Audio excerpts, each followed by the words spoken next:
ونستعينه ونستغفره ونعوذ بالله من شرور أنفسنا وسيئات أعمالنا. من يهده الله فلا مضل له ومن يضلل فلا هادي له، وأشهد أن لا إله إلا الله وحده لا شريك له، وأشهد أن محمدًا عبد الله ورسوله. يا أيها الذين آمنوا اتقوا الله حق تقاته ولا تموتن إلا وأنتم مسلمون.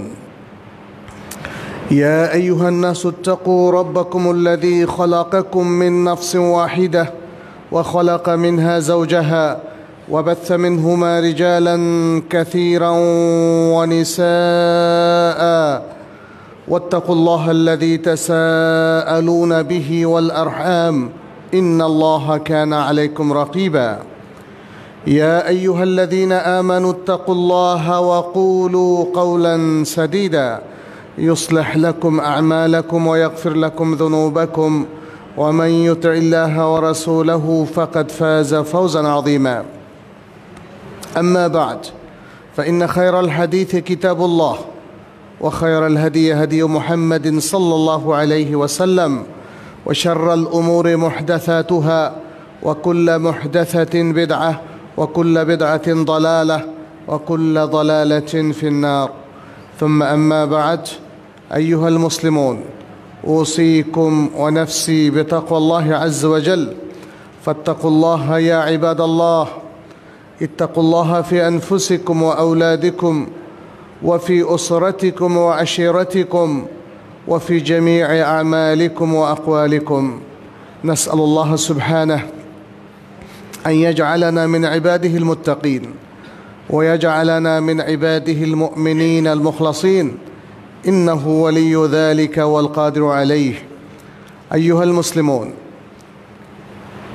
আল্লাহ সুবহানাহু ওয়া তাআলা আমাদের জীবনটাকে অত্যন্ত সীমিত ও ছোট্ট করে দিয়েছেন, আর এর মধ্যে এমন কিছু সময়, উপলক্ষ এবং মৌসুম দিয়েছেন যাতে অল্প কাজ করেও আমরা জীবনের যে সাকসেস এবং সাফল্য সেটা অর্জন করতে পারি। তেমনি একটি মৌসুম হচ্ছে শাহরুর রমাদান। আল্লাহ সুবহানাহু ওয়া তাআলা সূরাতুল বাকারায় ঘোষণা করেছেন, শাহরুর রমাদান আল্লাযী উনজিলা ফীহিল কুরআন হুদাল লিন-নাসি ওয়া বায়্যিনাতিন মিনাল হুদা ওয়াল ফুরকান ফামান শাহিদা মিনকুমুশ শাহরা ফালিয়াসুম। রমাদান মাস যাতে আল কোরআন নাজিল করা হয়েছে হুদাল লিন-নাস, মানুষের হেদায়েতের জন্য, এবং হেদায়েতের প্রমাণ স্বরূপ, আর সত্য ও মিথ্যার মধ্যে পার্থক্য নির্ণয়কারী রূপে। অতএব তোমাদের মধ্যে যারা এ মাসে অবস্থান করবে তারা যেন সিয়াম রাখে, এমন নির্দেশ আল্লাহ সুবহানাহু ওয়া তাআলা এই আয়াতটিতে দিলেন। সূরাতুল বাকারার 185 নম্বর আয়াত। এটি সিয়াম ফরজ হওয়ার ঘোষণা। যদিও এর আগের আয়াতটিতে আল্লাহ সুবহানাহু ওয়া তাআলা সিয়াম ফরজ হওয়ার কমন ঘোষণাটা দিয়েছেন, কিন্তু সেটি রমাদান মাসে কিনা সেটি বলেননি।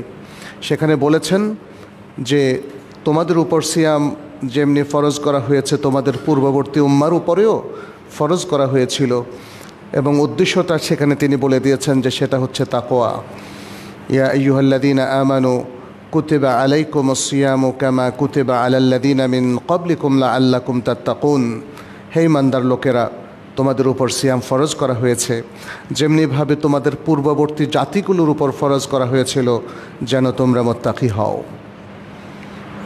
তাকওয়া অর্জন সিয়ামের অন্যতম মাকাসেদ। আমরা আজকে সিয়ামের কিছু লক্ষ্য উদ্দেশ্য এবং আমাদের প্রস্তুতিমূলক করণীয় কিছু কথা বলবো ইনশাআল্লাহ। সেখানে তাকওয়া নিয়ে আরও কিছু আলোচনা আমরা করব। রাসূলুল্লাহ সাল্লাল্লাহু আলাইহি ওয়াসাল্লামের পক্ষ থেকে একটা চমৎকার ঘোষণা রমাদান বিষয়ক এসেছে, যেটি ইমাম নাসাই তার আস-সুনান গ্রন্থে উল্লেখ করেছেন, এবং শেখ আলবানী রাহিমাহুল্লাহ সহিহুল জামির গ্রন্থকে সহিহ বলে উল্লেখ করেছেন। হাদিসটা আপনাদের সামনে আমি তুলে ধরছি। নবী সাল্লাল্লাহু আলাইহি ওয়াসাল্লাম বলেছেন, আতাকুম শাহরু রমাদান শাহরুন মুবারক ফারাদাল্লাহু আলাইকুম সিয়ামাহ তুফতাহু ফীহি আবওয়াবুস সামা وتغلق فيه أبواب الجحيم وتغل فيه مرضة الشياطين وفيه ليلة هي خير من 1000 شهر من حرم خيرها فقد حرم। তোমাদের কাছে রমাদান মাস এসেছে, পবিত্র বরকতময় মাস। আল্লাহ তোমাদের উপর এই মাসের সিয়ামকে ফরজ করে দিয়েছেন এবং এই মাসের মধ্যে তিনি আসমানের দরজাগুলো, কোথাও কোথাও বর্ণনা আছে জান্নাতের দরজাগুলো তিনি উন্মুক্ত করে দিয়েছেন এবং জাহান্নামের দরজাগুলো বন্ধ করে দিয়েছেন। আর এই মাসের মধ্যে বড় বড় শয়তানগুলোকে শৃঙ্খলিত করে রাখা হয়। এ মাসে এমন একটি রজনী রয়েছে যে রজনী 1000 মাসের চাইতে উত্তম। যে ব্যক্তি বা যারা এই রজনীর খায়ের, কল্যাণ এবং বারাকা থেকে বঞ্চিত হয়, সে সকল কল্যাণ থেকেই বঞ্চিত হয়ে গেল।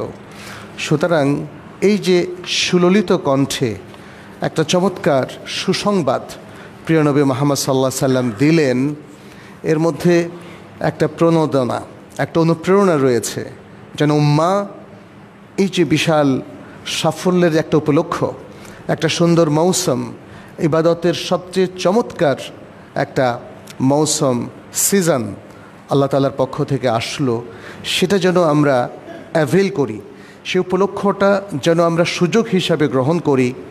কারণ হতে পারে এই রমাদানই আপনার জীবনের শেষ রমাদান। আমাদের চোখের সামনে থেকেই আমাদের কত আত্মীয় স্বজন প্রতিনিয়ত হারিয়ে যাচ্ছেন। তাদেরকে আল্লাহ ডেকে নিচ্ছেন তার নিজের কাছে।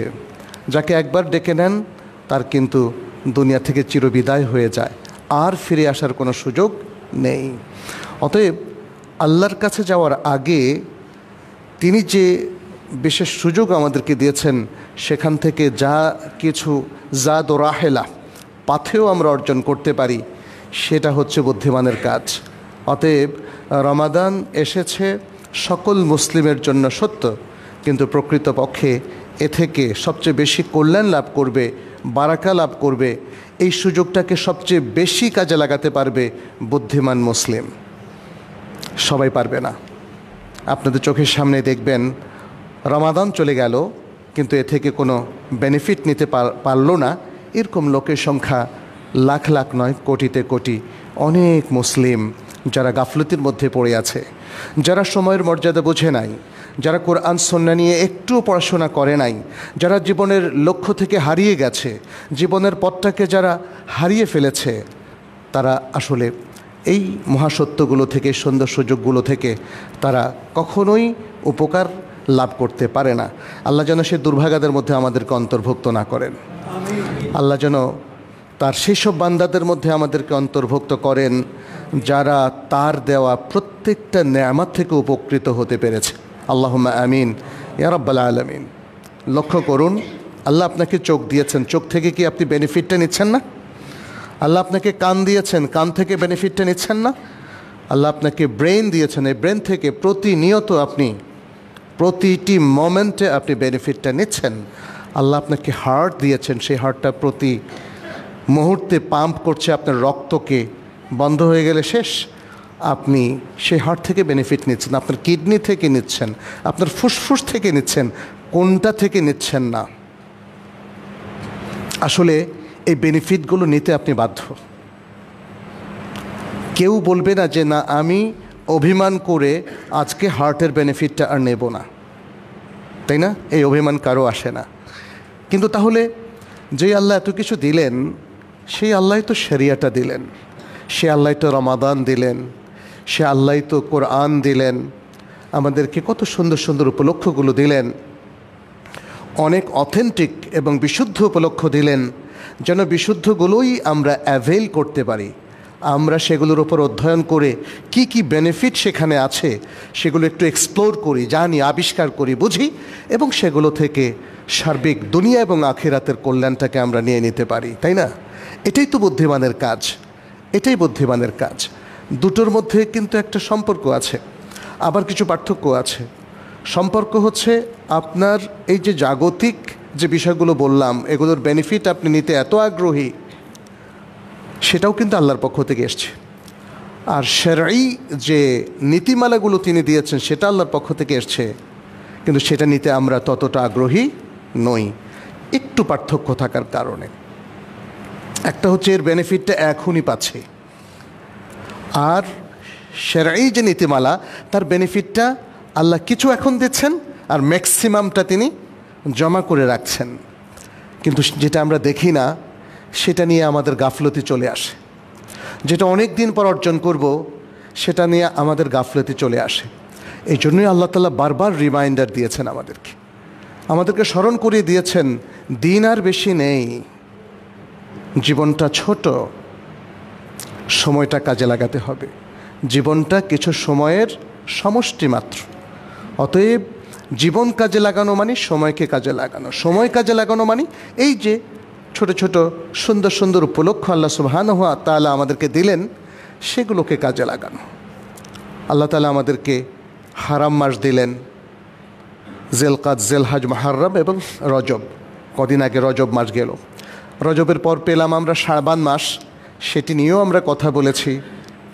নবী সাল্লাল্লাহু আলাইহি সাল্লাম তিনি শাবান মাসে অধিক হারে সিয়াম রাখতেন, যাতে করে যেহেতু এই মাসে সকল মানুষের আমল আল্লাহর কাছে পেশ করা হয়, তার আমলটা সিয়াম অবস্থায়, রোজাদার অবস্থায় যেন পেশ করা হয়। রোজা বা সিয়াম আল্লাহর কাছে সবচেয়ে স্পেশাল একটা আমল, সবচেয়ে স্পেশাল আমল। দেখবেন যে আপনার কাছে এই দুনিয়ার সকল মানুষের মধ্যে একজন স্পেশাল ব্যক্তি আছেন না? আছেন, এটা হয়। আবার আপনার নিজের প্রায়োরিটির দিক থেকেও কিছু স্পেশাল আছে যেটা আপনি চুজ করেন। আল্লাহ চুজ করেছেন সিয়ামকে, এবং সেটি হাদিসে কুদসির মধ্যে এভাবে এসছে, ইল্লা সাওম ফাইন্নাহু লি ওয়া আনা আজজি বিহি। বনি আদমের সকল আমল তার জন্য, এবং সওয়াবের ক্যালকুলেশন হচ্ছে প্রত্যেকটা আমল 10টা গুণ, 10 গুণে বৃদ্ধিপ্রাপ্ত হবে, 10 বার মাল্টিপ্লাইড হবে, এবং সেটা থেকে আরও বেশি হতে হতে 700 গুণ পর্যন্ত এটা বৃদ্ধিপ্রাপ্ত হতে পারে according to your performance and according to your sincerity.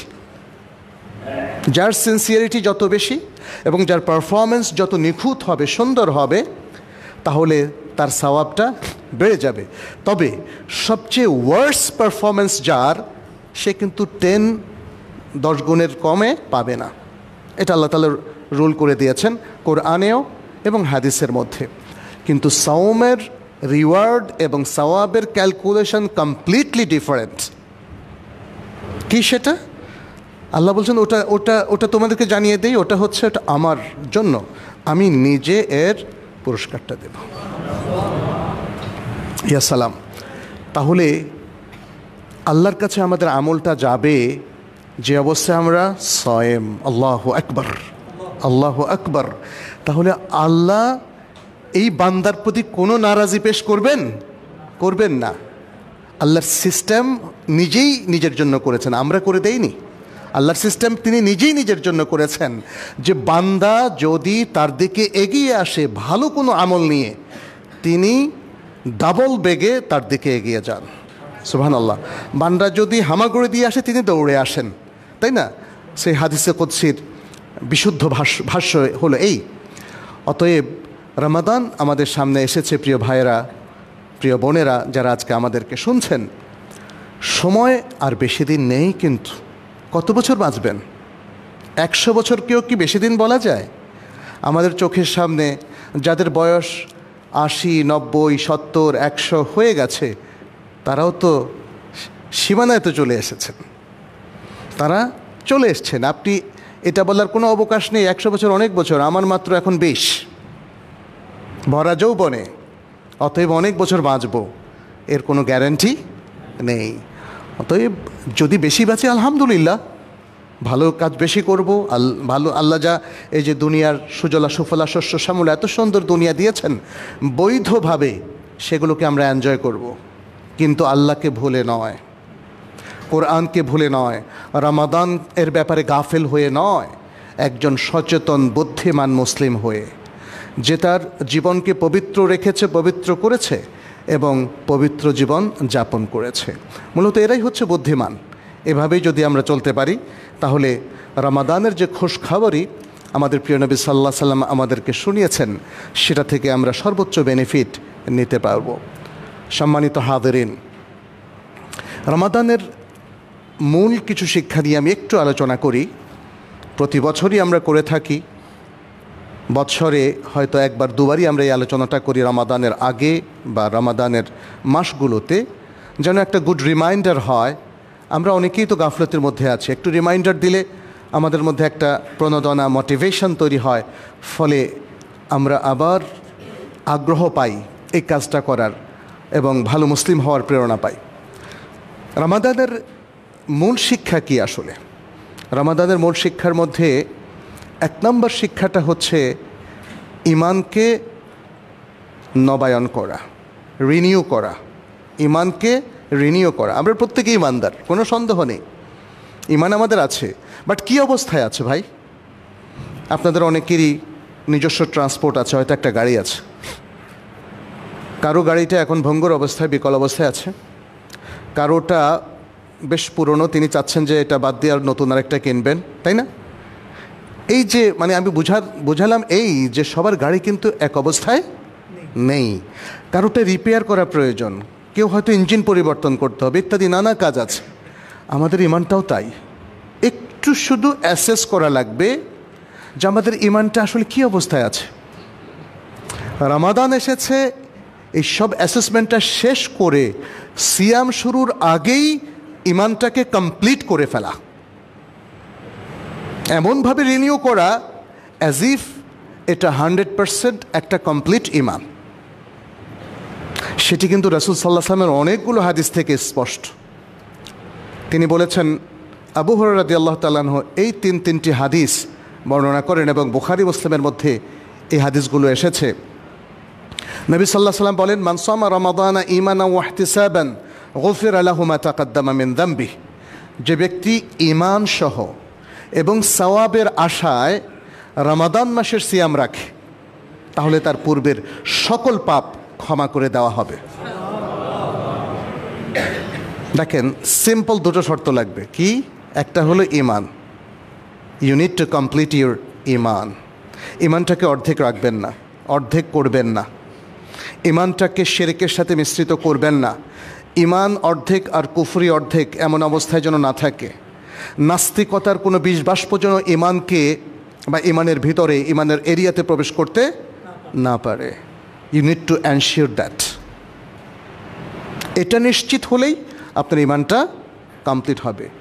আপনার অন্তরে, আপনার চিন্তা চেতনায়, আপনার মনোজগতের কোথাও কিংবা আপনার আমলের চর্চায় কোথাও কোনো কুফরি নেই, কোথাও কোনো শিরক নেই, কোথাও কোনো নাস্তিকতা নেই বা তার প্রতি সমর্থন নেই, কোথাও কোনো বেদাত নেই, কোথাও কোনো পাপের প্রতি সমর্থন নেই। পাপ আমাদের হতে পারে, বাট পাপের প্রতিও সমর্থন নেই। এটা হচ্ছে ইমানের আসল কথা।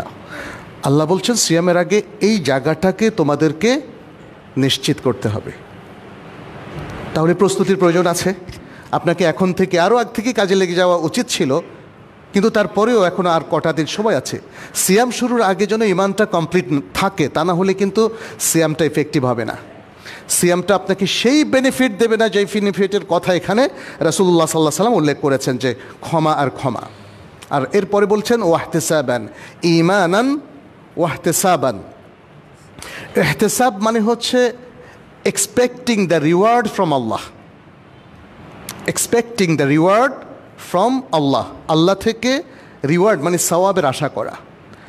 সওয়াবের আশা করা এটা কিসের কাজ? এটা অন্তরের কাজ। আপনি সিয়াম পালন করলেন, আপনি আজকের সালাতুল জুমা পড়লেন, কিংবা 5 ওয়াক্ত সালাত পড়েন, আরও ভালো ভালো কাজগুলো করেন, কেন করেন? হোয়াই? উদ্দেশ্যটা কি? উদ্দেশ্যটা যদি হয় টু প্লিজ আল্লাহ, আল্লাহকে সন্তুষ্ট করা, for the sake of Allah, আল্লাহর জন্য, আল্লাহর ওয়াস্তে যেটাকে আমরা বলি, and to take reward from Allah, শুধুমাত্র আল্লাহর কাছ থেকে রিওয়ার্ড পাওয়া, আর দুনিয়ার কারো কাছ থেকে না। এই তিনটাই আসলে এখলাস। এই তিনটা কি? এখলাস, মনের বিশুদ্ধতা, একনিষ্ঠতা, যে আমি শুধু আল্লাহর জন্যই এই কাজটা করছি, আল্লাহ সন্তুষ্টির জন্য, এবং আমি যত বেনিফিট পাবো এটা শুধু আল্লাহর কাছ থেকে, আর কারো কাছ থেকে আমি কিছু চাই না। এটাকে বলে নিঃস্বার্থ। মানে কিছু লোক এখানে একটু ভুল ব্যাখ্যা করার চেষ্টা করে, বা আপনাকে আমাকে সাধারণ বুদ্ধিসম্পন্ন লোকদেরকে একটু মিসগাইড করার চেষ্টা করে, এটা তো স্বার্থপরতা হলো না, এটা স্বার্থপরতা না। পৃথিবীতে সবচেয়ে বড় নিঃস্বার্থপরতা হচ্ছে কোনো কিছু শুধু আল্লাহর কাছে তার রিওয়ার্ডটা চাওয়া এবং শুধু আল্লাহর জন্য করা। শুধু আল্লাহর জন্য আল্লাহ সন্তুষ্টির জন্য করার চাইতে নিঃস্বার্থপরতার পৃথিবীতে আর কিছু নেই। তা মনে রাখবেন, স্বয়ং রাসূল সাল্লাল্লাহু আলাইহি সাল্লাম তার এই আদর্শ ছিল। সাহাবায়ে কেরাম তারা যখন যত কল্যাণকর কাজ করতেন, সমাজ হিতকর কাজ করতেন, উদ্দেশ্য ছিল কি? আল্লাহ সন্তুষ্টি এবং আল্লাহর কাছেই তারা রিওয়ার্ডটা নেবেন। তাহলে দেখবেন আর কোনো কাজের মধ্যে কোনো পারফরমেন্সের মধ্যে কোনো ত্রুটি হবে না। আপনি আপনার সেরা পারফরমেন্সটা শো করতে পারবেন, কারণ রিওয়ার্ড দেবেন কে? আল্লাহ। কাজটা করছেন আল্লাহর জন্য, তাহলে তো সেরাটাই করবেন। আর মানুষ দেখবেন যে যখন দুনিয়ার কোনো হীন স্বার্থে সে কোনো কাজ করে, তখন সে ফাঁকিবাজি করে। আপনাকে মাছ খাওয়ার সময় সে ফরমালিন দেয়, মাছ খাওয়ানোর সময় আপনার তরকারিতে সে ঔষধ দেয়, আপনার আঙ্গুর কিংবা বিভিন্ন ফলের মধ্যে সে ঔষধ দিয়ে অনেক দিন এটাকে তাজা রাখে, কিন্তু আপনাকে ঠকায়, কারণ ওখানে তার স্বার্থ আছে। খেয়াল করে দেখবেন, পৃথিবীর মানুষের যেখানেই স্বার্থ, অর্থাৎ আল্লাহর উদ্দেশ্য ছাড়া যেখানেই উদ্দেশ্য, সেখানেই দেখবেন যে কোনো না কোনো দুর্নীতি ঢুকে গেছে, কোনো না কোনো অন্যায় ঢুকে গেছে, কোনো না কোনো ক্রাইম এবং অপরাধ ঢুকে গেছে।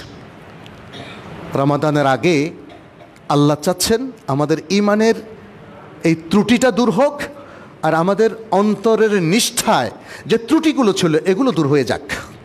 বিকজ আল্লাহ বলছেন সওমটা শুধুই তার জন্য। তাহলে অন্তরটাকে যদি শুধুই আল্লাহর জন্য আপনি খাস করতে না পারেন, তাহলে সওমটাও তো আপনার লোক দেখানো হয়ে যেতে পারে। ভারী ইফতার, তারপরে আরও কত কিছু দেখবেন। এই সওম নিয়েও কিন্তু অনেক শোয়িং অফ হয় কি না? রিয়া আপনারা জানেন, রিয়া হচ্ছে একটা দুষ্ট খত, যে কোনো ইবাদতকে একদম ধ্বংস করে দেয়। কোনো ইবাদত আল্লাহর কাছে কবুল হবে না যদি আপনি লোক দেখানোর উদ্দেশ্যে এই আমলগুলো করে থাকেন। আপনি টুপি পরেন মানুষকে দেখানোর জন্য, আপনি দাড়ি রাখেন মানুষকে দেখানোর জন্য অথবা দুনিয়ার কোনো স্বার্থে, আপনি সলাৎ পড়েন মানুষকে দেখানোর জন্য, আপনি হজ করেন আলহাজ হওয়ার জন্যে, আপনি সিয়াম করে মানুষকে দেখান যে দেখো আমি কত আল্লাহওয়ালা মানুষ ইত্যাদি। এইভাবে বা দান খয়রাত সাদাকা আপনি দেখিয়ে দেখিয়ে করছেন, এগুলো আমাদের আমলকে নষ্ট করে দেয়।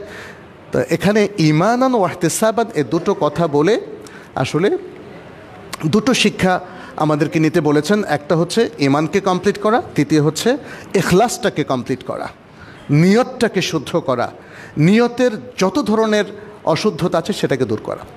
তৃতীয় যে জিনিসটা, তাহলে আমরা দুটো প্রধান শিক্ষা পেলাম। তৃতীয় জিনিসটা হচ্ছে তাকওয়া। এটি আল্লাহ সুবহানাহু ওয়া তাআলা সূরা আল বাকারা 183 নম্বর আয়াতে বলেছেন, কুতিবা আলাইকুমুস সিয়ামু কামা কুতিবা আলাল্লাযিনা মিন ক্বাবলিকুম লাআল্লাকুম তাত্তাকুন। তোমাদের উপর সিয়াম ফরজ করা হয়েছে যেভাবে তোমাদের পূর্ববর্তী জাতিগুলোর উপর ফরজ করা হয়েছিল, যেন তোমরা তাকওয়া অবলম্বন করতে পারো, তাকওয়া অর্জন করতে পারো। তাকওয়ার বিষয়টা খুবই খুবই গুরুত্বপূর্ণ। তাকওয়ার বিষয়টা এতটাই গুরুত্বপূর্ণ যে তাকওয়া ছাড়া কোনো মুসলিমই প্রকৃত ইসলামের নীতিমালা ফলো করতে পারে না। ঈমানটা হচ্ছে অ্যাক্সেস টু ইসলাম। আপনি ইসলামে প্রবেশের দরজাটা হলো ঈমান। ঈমান নেই, ইসলামও নেই। আপনি মুসলিমদের ফোল্ডারে ঢুকতে পারবেন না যদি ঈমানটা আপনার না থাকে। বাট ঈমানটা আপনি পোষণ করলেন, আমরা অন্তরের ঈমানের কথা বলছি, তারপরে আপনার প্র্যাকটিক্যাল জগতের কাজগুলো অত্যন্ত সুন্দরভাবে সম্পন্ন হবে যদি আপনার তাকওয়া থাকে। তাকওয়াটা কি? তাকওয়াটা হচ্ছে সার্বক্ষণিকভাবে আল্লাহর কথা মনে রাখা এবং আল্লাহ এবং রাসূলুল্লাহ সাল্লাল্লাহু আলাইহি সাল্লামের যে বিধান, যে আদর্শ, যে নির্দেশনা, সেগুলোকে মেনে চলা এবং যেগুলো থেকে তারা নিষেধ করেছেন সেগুলোকে সর্বতোভাবে বর্জন করা। এটা হলো তাকওয়ার মূল কথা। তাহলে সার্বক্ষণিকভাবে আল্লাহর কথা স্মরণ না থাকলে মানুষ তাকওয়াও ভুলে যায়। যখন কোনো মানুষ কোনো দুর্নীতির মধ্যে নিমজ্জিত হয়, কোনো পাপ কাজ শুরু করে দেয়, তখন কিন্তু সে আল্লাহর কথা ভুলে যায়। আর যখনই তার আল্লাহর কথা মনে আসে তখনই সে তওবা করে সেই পাপ থেকে, সে অন্যায় থেকে, সে দুর্নীতি থেকে আবার বের হয়ে আসতে পারে। রাসূলুল্লাহ সাল্লাল্লাহু আলাইহি ওয়াসাল্লামের জন্য বলেছেন, ইত্তাকিল্লাহা হাইতুমা কুন্ত, যেখানেই থাকো না কেন আল্লাহকে ভয় করো, আল্লাহর তাকওয়াটাকে হোল্ড করো, নিজে ধারণ করো। এজন্যে মুসলিমের জন্যে এমন কোনো সময় নেই, এমন কোনো তারিখ নেই, এমন কোনো সাল বা ক্ষণ নেই যখন সে ঈমান এবং তাকওয়া থেকে বের হয়ে যাওয়ার পারমিশন পাবে। আবার এমন কোনো স্থানও নেই যে স্থানে গেলে সে পাপ চর্চা করতে পারবে কিংবা ইসলাম থেকে বের হয়ে সে যা ইচ্ছা তাই করতে পারবে। এজন্যই রাসূল সাল্লাল্লাহু আলাইহি ওয়াসাল্লাম বলেছেন, সার্বক্ষণিকভাবে যেখানেই তোমরা অবস্থান করো না কেন তাকওয়া অবলম্বন করবে। তাকওয়া অবলম্বন করতে হবে আপনার নিজের সাথে, আপনার স্ত্রীর সাথে, এবং যদি বোনেরা থাকেন তাহলে স্বামীর সাথে, প্রত্যেকের সাথে, কর্মস্থলে প্রত্যেক ব্যক্তি তার অধীনস্থদের সাথে, অধীনস্থরা তাদের কর্মকর্তা, ঊর্ধ্বতন কর্মকর্তাদের সাথে, সবার সাথে তাকওয়ার একটা বিষয় জড়িত থাকে। কারণ তাকওয়া মানেই হচ্ছে যে কোনো সম্পর্ককে, যে কোনো কাজের ক্ষেত্রে, যে কোনো ব্যক্তির ক্ষেত্রে আল্লাহকে ভয় করা। সুতরাং প্রত্যেক ব্যক্তির যে হক রয়েছে সেটাকে আমরা পরিপালন করব, যেটা অসৎ সেটাকে পরিত্যাগ করব, যেটা অন্যায়, যেটা দুর্নীতি সেটাকে বর্জন করব, যেটা ন্যায়ানুগ, যেটা আদল ইনসাফের সাথে সঙ্গতিপূর্ণ আমরা সেই সীমানার মধ্যেই থাকব। এটাই হচ্ছে তাকওয়ার মূল দাবি। অতএব তাকওয়া অবলম্বন করতে হবে নিজেদের ব্যক্তিগত জীবনে, কর্মস্থলে, পেশার স্থানে এবং ব্যবসা বাণিজ্য, সামাজিক কর্মকাণ্ডে,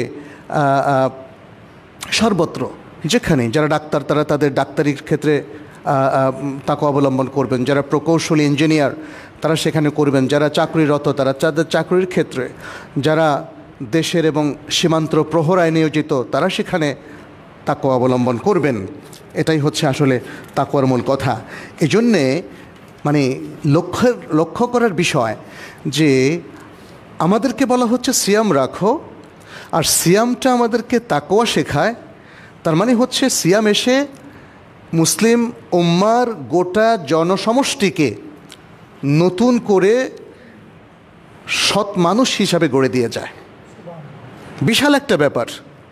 একটা বিশ্ববিদ্যালয় কিন্তু তার পুরো গ্র্যাজুয়েটদেরকে ভালো মানুষ করতে পারছে না। আজকের আধুনিক বিশ্ববিদ্যালয়গুলো, শিক্ষা প্রতিষ্ঠানগুলো কিংবা যে কোনো প্রোগ্রামে আপনি দেখেন না কেন, কিন্তু ইসলামের মধ্যে আল্লাহ সুবহানাহু ওয়া তাআলা এত সায়েন্টিফিক চমৎকার সিস্টেম তিনি তৈরি করে দিয়েছেন, যদি মানুষ সেটা মেনে নেয়। এখানে শর্ত একটাই শুধু, যদি মানুষ সেটা মেনে নেয় তাহলে তারা পৃথিবীর শ্রেষ্ঠ প্রজন্মে পরিণত হবে, শ্রেষ্ঠ মানুষে পরিণত হবে। একই কাজ কিন্তু সালাতও করছে। ইন্না সালাতা তানহা আনিল ফাহশাই ওয়াল মুনকার, নিশ্চয়ই সালাহ অশ্লীলতা এবং যত মুনকারাত, অন্যায় কাজ আছে সেগুলোকে নিষেধ করে।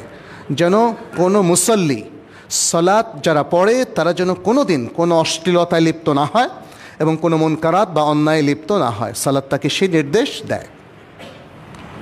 একইভাবে আপনি হজের মধ্যেও দেখবেন, হজও মানুষকে এভাবে মূলত তাকওয়া শেখায়।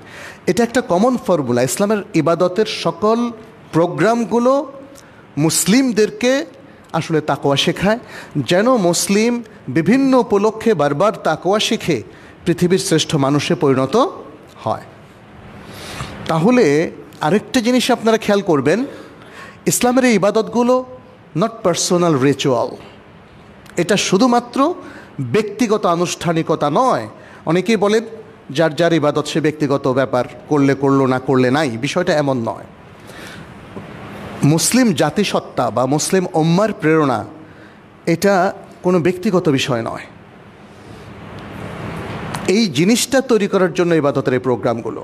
আমাদের সব ইবাদত মুসলিম ব্যক্তিত্বকে তৈরি করে। এজন্যই আপনাকে রেগুলারলি 5 ওয়াক্ত সালাত পড়তে হয়। তা নাহলে আপনি ব্যক্তিত্ব সম্পন্ন মুসলিম হতে পারবেন না। 5 ওয়াক্ত সালাত ঠিকমতো আদায় না করলে আপনি ব্যক্তিত্ব সম্পন্ন মুসলিম হতে পারবেন না। আপনাকে সপ্তাহে যদি 2 দিন ছুটি ধরি, কয়দিন কাজ করতে হয় অফিসে? 5 দিন। 5 দিন যেই অফিসার অফিসে আসে না, সে কি ব্যক্তিত্ব সম্পন্ন অফিসার? সে তো ফাঁকিবাজ অফিসার। এটা কিন্তু মনে রাখতে হবে। অতএব যারা তাদের ডিউটিতে ফাঁকি দেয় তারা কখনোই ব্যক্তিত্ব সম্পন্ন হতে পারে না। ঠিক তেমনি সিয়ামের ক্ষেত্র, মাত্র একটা মাস আপনাকে সিয়াম রাখতে হবে, রমাদান মাসের সিয়াম। জীবনে মাত্র আপনার উপর যদি হজ ফরজ হয়, কয়বার হজ করতে হবে? একবার। অতএব ব্যক্তিত্ব সম্পন্ন মুসলিম সেই যে তাকওয়া অবলম্বন করে, এবং যিনি তাকওয়া অবলম্বন করেন তিনি 5 ওয়াক্ত সালাত প্রতিদিন পড়বেন, তিনি রমাদান মাসের সিয়াম পালন করবেন, এবং তিনি জীবনে যদি হজ ফরজ হয় হজ আদায় করবেন একবার, বাকিটা তার জন্য নফল। আর যদি জাকাত তার উপর ফরজ হয়ে থাকে, হিসেব করে তিনি জাকাত দেবেন। জাকাত আপনার সম্পত্তির মধ্যে অন্যের হক, অতএব হিসেব করেই দিতে হবে। যদি কোনো দোকানদার আপনার কাছে কিছু পান, ধরেন 10,599 টাকা, দেবেন না আপনি সেটা? নাকি তাকে বলবেন 99টা বাদ? আপনি পয়সা করে দিতে হবে। ঠিক তেমনি জাকাতটাও আপনাকে সেভাবেই দিতে হবে, হিসেব করে। তাহলেই মুসলিমদের সততা এবং ব্যক্তিত্ব রক্ষিত হবে, প্রোটেক্টেড হবে। তাকওয়ার মূল প্রেরণা সেটাই। আচ্ছা, এরপরে তাহলে 3টা জিনিস আমরা এখানে দেখলাম। চতুর্থ জিনিসটা কি? সিয়াম এসে আমাদেরকে আখলাক শেখায়। সিয়াম আমাদেরকে আখলাক শেখায়। এই আখলাকটা এত সুন্দরভাবে শেখায় যেটা আমরা আমাদের প্রচলিত শিক্ষা ব্যবস্থার মাধ্যমে কিন্তু শিখতে পারি নাই। আনফর্চুনেটলি আজকের অনেক শিক্ষিত মানুষরা চরমভাবে দুর্নীতিগ্রস্ত, এবং তাদের নৈতিক অধপতন এত বেশি, তখন শিক্ষার মান নিয়ে প্রশ্ন আসে। তখন মনে হয় আজকের আধুনিক শিক্ষার বোধ হয় কোনো সুন্দর লক্ষ্য নেই, তা না হলে এমনটি কেন হচ্ছে? আর ইসলামের মধ্যে আপনি দেখেন একটা ইবাদত, নর্মাল রেগুলার একটা ইবাদত থেকে কি চমৎকার লক্ষ্যমাত্রা সেখানে নির্ধারণ করা হয়েছে। এবং এই লক্ষ্যমাত্রা দেখেন, সিনসিয়ারলি যদি সমাজের যারা মুরাব্বি মানে এডুকেশনিস্ট, শিক্ষাবিদ, তারা যদি এটাকে প্রয়োগ করে, তাহলে সমাজের সবাই এর বেনিফিটটা পায়। এর প্রমাণ হলো রাসূলুল্লাহ সাল্লাল্লাহু আলাইহি সাল্লামের সমাজ। তিনি যে শিক্ষাগুলো দিয়েছেন সাহাবায়ে কেরামের উদ্দেশ্যে, তারা সেটাকে সিনসিয়ারলি নিয়েছিলেন, এবং নবী সাল্লাল্লাহু আলাইহি সাল্লাম তাদেরকে প্রশিক্ষণও দিয়েছিলেন। ফলে এই সাহাবায়ে কেরাম যারা ঈমান আনার আগে কি লাইফটা মেনটেন করতো এটা আপনারা জানেন, তাই না? জাহেলিয়াতের যুগে তাদের না কোনো ছিল নীতি, না কোনো ছিল সৌন্দর্য, হানাহানি, কাটাকাটি, আরও যত খারাপ কিছু সব কিছুই ছিল। কিন্তু অল্প সময়ের মধ্যে এই সুন্দর তালিম এবং তারবিয়াতের গুণে নবী সাল্লাল্লাহু আলাইহি সাল্লাম তাদেরকে পৃথিবীর শ্রেষ্ঠ প্রজন্মে পরিণত করলেন। সিয়ামের মধ্যেও দেখেন নবী সাল্লাল্লাহু আলাইহি সাল্লাম বলছেন, ইযা কানা ইয়াউমু সাওমি আহাদিকুম ফালা ইয়ারফাথ ওয়ালা ইয়াফসুক ফাইন সাব্বাহু আহাদুন আও কাতালাহু ফালিয়াকুল ইন্নী ইমরুউন সাইমুন মাররাতাইন। যদি তোমাদের কেউ সিয়ামের দিনে অবস্থান করে, তাহলে সে যেন কোনো অশ্লীল কথা কাজ এবং পাপাচারে লিপ্ত না হয়। যদি কেউ তোমাদেরকে গালি দেয় অথবা তোমাদের সাথে যেচে লাগতে আসে, মারামারি করতে আসে, তাহলে সে যেন বলে আমি রোজাদার, আমি সয়েম। 2 বার বলবে আমি সয়েম, আমি সয়েম। অর্থাৎ দ্বিতীয়বারে সে বলবে না আমি এবার তোমাকে দেখাবো, মানে সে কোনো রিয়াকশান দেখাবে না। এটাকে বলা হয় প্রোঅ্যাকশন, পজিটিভ অ্যাপ্রোচ। যে কোনো জায়গায় হানাহানি, মারামারি, কাটাকাটি, এটাকে যদি আপনি একদম স্টপ করে দিতে চান, তাহলে সমশক্তির ব্যবহার নয়, পজিটিভ অ্যাপ্রোচ, কুল অ্যাপ্রোচ। আপনি তাকে কোনো রিয়াক্টিভ অ্যাপ্রোচে তাকে প্রতিহত করবেন না, তখন মানুষ লজ্জা পেয়ে যাবে। বিশেষ করে একজন ব্যক্তি যে সিয়াম রাখছে আর আপনি তার উপরে চড়াও হচ্ছেন, আর যদি সে বলে ভাই আমি রোজাদার, এটা আপনার মধ্যে অ্যাফেক্ট করবে না? অবশ্যই করবে। ফলে ইসলাম আমাদেরকে শেখাচ্ছে হাউ টু বি প্রোঅ্যাক্টিভ, কীভাবে একজন ইতিবাচক ব্যক্তিতে পরিণত হওয়া যায়, কিভাবে ইতিবাচক ব্যবহার করা যায়। এটা আখলাকের মূল কথা, এটা মরালিটির মূল কথা। কারোর সাথে যেচে ঝগড়া করা তো দূরের কথা, কেউ ঝগড়া করতে আসলে তাকে একটা সুন্দর নৈতিক অবস্থানে থেকে সুন্দর ইতিবাচক ব্যবহারের মধ্য দিয়ে তাকে স্টপ করানো। সবচেয়ে বেস্ট অ্যাপ্রোচ, কোনো সন্দেহ নেই। এই জায়গাটার বড় অভাব আমাদের এখানে। সবারই কেমন যেন একটা যুদ্ধং দেহি ভাব, একটু কথাতে সবাই মানে খুব তেলে বেগুনে জ্বলে ওঠেন, রেগে যান, রাস্তাঘাটে একটু টোকা লাগলে বলে যে ঘুষি মারলেন কেন, ইত্যাদি ইত্যাদি। মানে সবখানেই দেখেন না, সামান্য কথা কাটাকাটি থেকে হানাহানি খুনাখুনি পর্যন্ত হয়।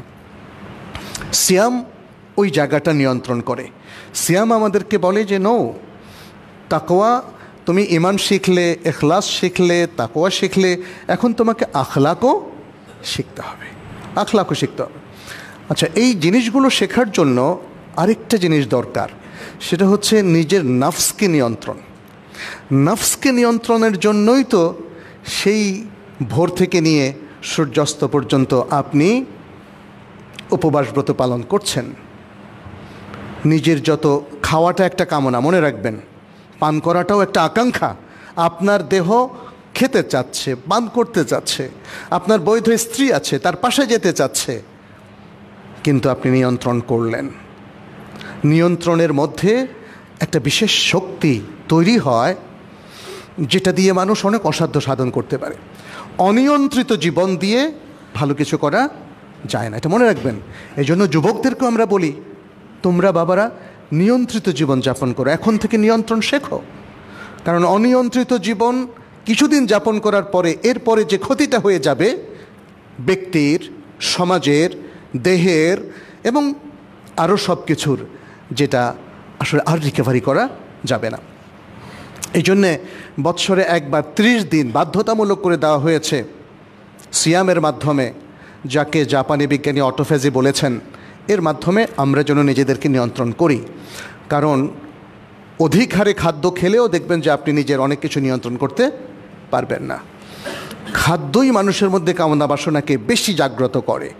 অতএব এই যে নফসকে নিয়ন্ত্রণ করার একটা চমৎকার বৈজ্ঞানিক সিস্টেম ইসলাম আমাদেরকে দিয়েছে, সেটা আমাদেরকে আসলে বুঝতে হবে। বুঝলেই তাহলে এর থেকে বেশি বেনিফিট নিতে পারবো আমরা। অনেক সময় হয়তো ভাবি যে কষ্ট হচ্ছে, সিয়ামটা পালন করলাম আলহামদুলিল্লাহ, কয়টা সিয়াম, একটা দুটো করে গুনলাম। এটা কিন্তু রমাদান উদযাপন নয়। তাহলে রমাদানের লক্ষ্যগুলো আমাদের মাথায় নিতে হবে। রমাদান থেকে সবচেয়ে বেস্ট বেনিফিট কি করে নেওয়া যায়, রমাদান থেকে কিভাবে ব্যক্তি, পরিবার, সমাজকে সুন্দর করা যায়, সুন্দর করার যে প্রোগ্রামগুলো বাস্তবায়ন করা যায়, সেই শিক্ষাগুলো আমাদেরকে নিতে হবে। রমাদানের মাধ্যমে আরও বেশ কিছু লক্ষ্যমাত্রা আসলে আমাদেরকে দেওয়া হয়েছে। এর মধ্যে হচ্ছে একটা আত-তাকাফুল আল-ইজতিমাই। আত-তাকাফুল আল-ইজতিমাই হচ্ছে সামাজিক সহানুভূতি, সামাজিক সহনশীলতা। আজকে দেখুন, আমার মনে আছে আমি যখন প্রথম মদিনায় যাই, তখন 20 বছরের মতো আমার বয়স। সেখানে গিয়ে দেখলাম যে মসজিদে নববীতে এবং মসজিদুল হারামে সিয়ামের সময় সবাই, যত মুসল্লি আছে সবার জন্য ইফতারের ব্যবস্থা। এটা আমি কখনোই বাংলাদেশে দেখিনি। এখন অবশ্য হচ্ছে আলহামদুলিল্লাহ, বেশ কয়েক বছর ধরে আমাদের এখানেও চালু হয়েছে। এটা হলো তাকাফুল। মানে প্রত্যেক রমজানে আমরা তো হারামে ইফতার করতাম, লোকজন আমাদেরকে টানাটানি করতো। একদিন এক ভদ্রলোক, মানে সে আমাকে রিকোয়েস্ট করতে গিয়ে কেঁদে দিল, বললো যে ভাই আমার সাথে আজকে একটু ইফতার করে আমার সাথে। সুবহানাল্লাহ, এটা আমার মনে এমন দাগ কাটলো। সুবহানাল্লাহ, মানে আপনি আমাকে কিছু দেন এটা না, আমার সাথে ইফতার করেন। কি চমৎকার তাকাফুল! সেটা কোথায় চলে যায় রমজানের পরে? মানে আমরা কেন ধরে রাখতে পারি না আমাদের শিক্ষাগুলোকে, তাই না? এটা একটা বড় প্রশ্ন। কারণ হচ্ছে অতিমাত্রায় জাগতিক চিন্তা আমাদের মাথায়, অতিমাত্রায় পৃথিবীর বিত্ত, বৈভব, পদ, পদবী, ক্ষমতা, এগুলো আমাদের মাথায় বসে আছে। ফলে আমরা কিছু রিচুয়াল বা আনুষ্ঠানিকতা পালন করেই আমরা আবার ভুলে যাই, আবার অতীত জীবনে ফিরে যাই। এটা থেকে ফিরে আসতে হবে। রমাদানের আরেকটা শিক্ষা হচ্ছে দরিদ্র ভাই বোনদের সাথে একাত্মতা। সুবহানাল্লাহ, অনেকেই আমরা দেখছি আমাদের এই দেশেও, বিশ্বের সব দেশেই আছে মুসলিম সমাজে, যে সবাই ইফতারের প্যাকেট আপনাদের প্রতিবেশীদের কাছে, বিশেষ করে যারা একটু দরিদ্র তাদের কাছে পৌঁছে দেন। এখন তো আরও ভালো দেখলাম যে অনেকগুলো প্রতিষ্ঠান বাংলাদেশে তারা পুরো মাসের ইফতারটাও পৌঁছে দেন, আলহামদুলিল্লাহ। এটা বিশাল একটা ব্যাপার। কিন্তু মনে রাখবেন, যে লোকেদের রমাদানে খেতে হয়, রমাদানের পরে খেতে হয় কিনা তাদের খেতে হয়, তাহলে রমাদানের পরের টাইমটা যেন আমরা ভুলে না যাই। মদিনায় আমরা দেখেছি যে যারা বিত্তশালী তারা বিভিন্ন প্রতিষ্ঠানের মাধ্যমে তাদের জাকাত বা সাদাকাত টাকাটা একসাথ করতেন, এবং ওই শহরের মধ্যে, যেহেতু আমি মদিনায় থাকতাম, দীর্ঘদিন থেকেছি, দেখেছি ওই শহরের যত দরিদ্র মানুষ আছে তার একটা ডেটাবেস তারা করে রাখত। তাহলে কিছু মানুষকে এই প্রতিষ্ঠান, কিছু মানুষকে অন্য প্রতিষ্ঠান, তারা মাসের খোরাকিটা তারা দিত, চাল, ডাল, তেল ইত্যাদি। এবং অনেক সময় তারা নিজেরা পৌঁছে দিত পরিবারে পরিবারে, আমাদের মতো লাইন ধরে মিসকিন সাজিয়ে, তাই না, হুড়োহুড়ি করে জাকাত বা সাদাকাত বন্টনের কোনো এক্সাম্পল আমি সেখানে কখনোই দেখি নাই। তো এভাবেই আমাদেরকে মনে রাখতে হবে, আমাদের যে সমস্ত ভাইয়েরা দারিদ্র কি তাদের জন্য অভিশাপ যে তার শাস্তি আমাদেরকে দিতে হবে, তাদেরকে অপমান করে, ছোট করে, হেয় করে, এটা কখনোই না। মনে রাখবেন, আজকে একজন দরিদ্র, কালকে আপনিও সেই দরিদ্র হতে পারেন এবং সে ধনী হয়ে যেতে পারে। আমরা সবাই সমান মানুষ। অতএব যারা দুস্থ, যারা আজকে হয়তো সাধারণ কোনো কাজ করেন, অভাব অনটনের সংসারের ঘানি তাদের টানতে হচ্ছে, তাদেরকে কখনো হেয় করবেন না, তাদের কথা ভুলেও যাবেন না। রমাদানের কিছু ইফতার কিংবা ঈদের দিনের কিছু খাবার তাদের কাছে আগে থেকেই পৌঁছায় দিবেন। এটা রমাদানের শিক্ষা, এটা রমাদানের শিক্ষা। এই শিক্ষাগুলোর মধ্যেই দেখবেন যে প্রকৃত আনন্দ। যারা আজকে সমস্ত বিত্ত দখলের নেশায় বুঁদ হয়ে আছে, এর মধ্যে কোনো আনন্দ নেই।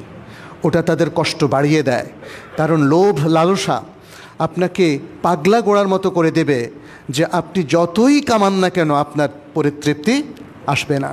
পরিতৃপ্তি বিলিয়ে দেওয়ার মধ্যে, পরিতৃপ্তি দান খয়রাত সাদাকার মধ্যে। বিশ্বাস করেন, এই পরিতৃপ্তি সবচেয়ে বেশি পেয়েছিলেন কে? নবী সাল্লাল্লাহু আলাইহি সাল্লাম। ফলে তিনি, তার কাছে যদি এক টিলা পরিমাণ সম্পদও চলে আসতো, দেখা যেত একদিনের একবেলার মধ্যে তিনি সবার মধ্যে সেটা বন্টন করে দিয়েছেন। তিনি কখনো নিজের জন্য কিছুই রাখেন নাই। সম্মানিত উপস্থিতি, রমাদানের এই মহান শিক্ষাগুলো আসুন আমরা কাজে লাগাই। আর রমাদানের এই শিক্ষার মধ্যে অন্যতম শিক্ষা হচ্ছে, দুনিয়ার চাইতে আখিরাতমুখী যেন আমরা বেশি হই, মানুষের চাইতে আল্লাহমুখী যেন আমরা বেশি হই। এই যে তারাবির সালাত এত কষ্ট করে কেন দাঁড়াচ্ছেন, এটা সার্থক হবে যদি আপনি আল্লাহওয়ালা হতে পারেন, এটা সার্থক হবে যদি আপনি দিনদার হতে পারেন, এটা সার্থক হবে যদি আপনি পাপমুক্ত জীবনযাপন করতে পারেন। আসুন আমরা সেজন্য নিজেকে প্রস্তুত করি। আমরা একটু রমাদান প্ল্যান করি যে এই বছর, অন্য বছর তো আমি হয়তো জাস্ট একটা খতম করতাম, তারাবি পড়তাম, এগুলো রেগুলার। আপনি স্পেশাল একটা প্ল্যান করতে হবে, নিজের জন্য না, নিজের পরিবারের সবার জন্য, এমনকি সমাজের জন্যে, এই সমাজে বসবাসরত সকল মানুষের জন্যে, যেন আমি একাই এই রমাদান থেকে বেনিফিট না পাই, আমাদের সকলে মিলে আমরা বেনিফিটটা পাই। আল্লাহ আমাদেরকে কিছু দ্বীনের নেয়ামত দিয়েছেন, আবার কিছু দুনিয়ার নেয়ামত দিয়েছেন। তাহলে দ্বীনের নেয়ামতটাও আমরা ভাগাভাগি করে দিতে পারি। আপনি একা মুত্তাকি হলে কি চলবে? তাইলে তাকওয়ার বাণী তো অন্যদের কাছে ছড়িয়ে দিতে হবে। আপনি নিজে একা ইমানদার হলে চলবে? আপনি নিজে একা সৎ হলে চলবে? তাহলে এই যে এগুলো হলো দ্বীনের উপাদান, তাহলে এই দ্বীনের উপাদানগুলো আসুন আমরা সবাই ভাগাভাগি করে নেই। যে যত পারি প্রতিযোগিতামূলক এই যোগ্যতাগুলো অর্জন করি, দিনদারি অর্জন করি। আর দুনিয়ার যে নেয়ামতগুলো আল্লাহ দিয়েছেন সেগুলোর থেকে কিছু অংশ তো স্বয়ং আল্লাহ তাআলাই ভাগ করে দিয়েছে, যেমন জাকাত, ফরজ জাকাত, জাকাতুল ফিতর, এটা দিতে হবে। কিন্তু তারও অতিরিক্ত একটা বড় অংশ যেন আমরা আমাদের মুসলিম ভাই বোনদের জন্য দান করতে পারি। এবং বিশেষ করে ফিলিস্তিনে আমাদের যে সমস্ত মুসলিম ভাই বোনেরা অত্যন্ত কঠিন অবস্থায় আছেন, আজকের পত্রিকায়ও দেখলাম শরণার্থী শিবিরে সাহায্য নিতে এসে শত শত মানুষকে আবারও হত্যা করা হয়েছে। কি নির্মম আধুনিক বিশ্ব! মানুষের মধ্যে দয়া নেই, মায়া নেই, তাই না? আপনি সিভিলিয়ানদেরকে কেন মারছেন? সিভিলিয়ানদেরকে, শরণার্থী দুটো সাহায্যের জন্য এসেছে, তাদের উপর আক্রমণ করা পৃথিবীর আমার মনে সবচেয়ে নির্মম আক্রমণ। তাদের কথা ভুলে যাবেন না প্রিয় ভাইরা। এ হচ্ছে মুসলিমদের সেফা, যেটা রাসূল সাল্লাল্লাহু আলাইহি ওয়াসাল্লাম বলেছেন, মাথালুল মুমিনিনা ফি তাওয়াদ্দিহিম ওয়া তারাহুমিহিম ওয়া তাআতুফিহিম কামাথালিল জাসাদিল ওয়াহিদ ইযা ইশতাকা মিনহু উদওয়ুন তাদাআ লাহু সাইরুল জাসাদি বিল হুম্মা ওয়াস সাহার। মুসলিমদের দৃষ্টান্ত তাদের পারস্পরিক সম্প্রীতি, ভালোবাসা এবং মমতার ক্ষেত্রে একটা দেহের মতো। যদি দেহের কোনো অংশে কোনো প্রবলেম দেখা দেয়, পুরো দেহ তাতে সাড়া দেয়।